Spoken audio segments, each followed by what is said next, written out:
Thomas watched as another monster immediately took the place of the monster he had just killed. It felt like he had killed hundreds of them, but they never stopped. As one of the close-quarter guards fighting on the wall, he knew that killing these things was the only way to keep those he loved protected. "Damn those bastards!" Frank, a friend, cursed as he slew another one. "We can do this!" He tried to encourage Frank, while also convincing himself. Frank took his sword and stabbed it into one of the monster's eyes, blood spurting out onto his armor and face. "You smell like piss." He drove the blade deeper into the skull of the monster. Yanking the blade out, he breathed heavily as blood and spit splattered from his mouth. "There's no way that I'm going to let these buggers kill me before I get to watch you and that beautiful woman get married, and then get myself piss-faced drunk with a buxom bridesmaid on my lap." He hacked into another monster as he fantasized about Thomas's wedding. Thomas laughed, hearing his friend's goals. "One of these days, you're going to get one of those women pregnant and have to marry them." "I might as well let one of these monsters eat me before that happens," Frank shuddered. "I think those women would prefer to be eaten before they have to carry one of Frank's kids." Another guard overheard them and laughed. "Piss off! Who asked you for your opinion?" Frank jumped back from one of the monsters swiping at him, before getting close to it and bashing it with his shield. The monster growled from the hit before it gurgled blood from Frank's sword, piercing it in its throat. "You little shits better get your head into this before you end up getting your belly sliced open and watch your innards spill out," their squad leader chastised them. "Yes, squad leader," they yelled back at him. "Mages! Get ready!" a voice yelled out off in the distance. "Finally! I can't wait until our break so that I can get some rest. Maybe I can have one of those cute nurses give me a massage and a little extra for my brave work," he chuckled, looking over at Thomas. "Frank! Watch the fuck out!" Thomas yelled out at him as he saw one of the monsters leap over the wall and swing a long claw towards Frank's chest. The claw seemed to slowly travel towards Frank as Thomas attempted to rush towards him and push Frank out of the way. Frank's expression looked stupefied by Thomas's outburst, and then in surprise when he turned around and saw the claw heading towards him. Thomas could hear the claw make a screeching sound as it tore through the armor, followed by the sounds of cracking bones. A guard near them quickly disposed of the monster, but it was too late to prevent such a stupid accident from happening. "Mages! Fire!" a voice yelled in the background, and the area around them lit from the flames flowing over their heads. Reaching Frank's side, Thomas cursed him. "You stupid fucker! Didn't the squad leader just warn us about staying focused on what's happening around us?" Coughing up blood, Frank tried to grin.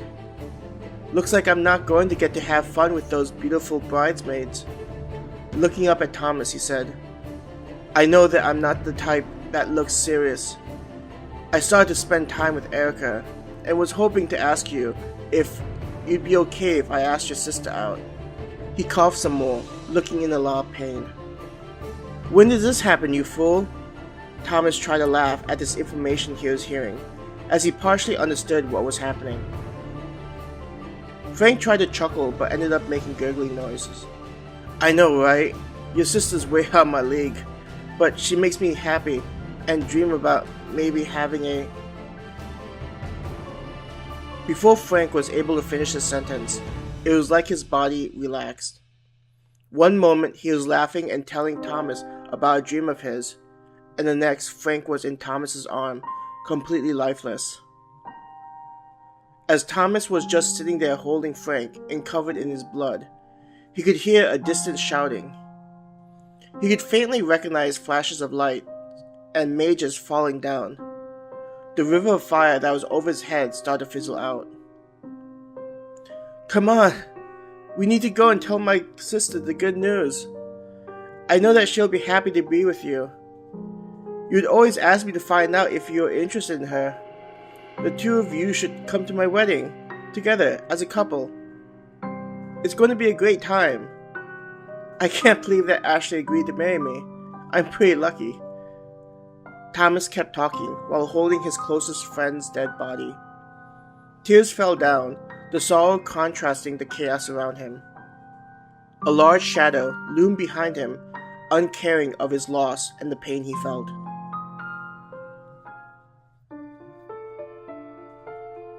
Han watched as Ha-Yun looked so animated while eating the food, talking about how delicious it was.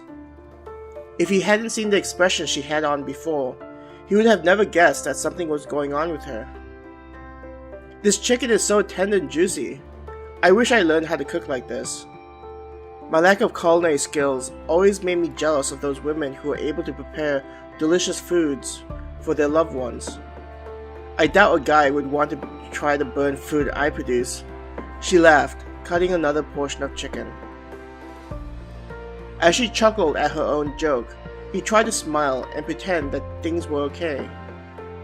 It made him wonder if this is how he appeared after walking into his apartment. Did he have an expression that said, "I'm about to head to the grocery store. You want me to pick up anything for you?" Looking at the entrance, he noticed that his creations and Celestra were standing there trying to respect his privacy, but also looking like they needed to see him. He motioned for them to approach him. Brittany walked quickly over to him as the others were more casual. Anaklis and Horacia were glancing at everyone around them as if they were expecting the people eating to launch an attack suddenly.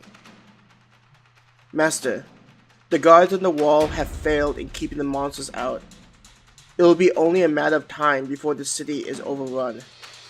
Despite not wanting to interrupt your meal, I felt that it was necessary to inform you personally." She glanced at Ha-Yun, who was quietly eating her food. Standing up, he said, "Let us head to where Relissa and Idrenis are at. They likely already know the situation, but we should probably go there anyway." Turning to look at Ha-Yun, he said, "You should probably go get the students and adventurers. I will have Anaklis and Horacia watch over you." Ha-Yun looked up and then at the two beast people. They inclined their head. "We will keep you safe," Horacia told Ha-Yun.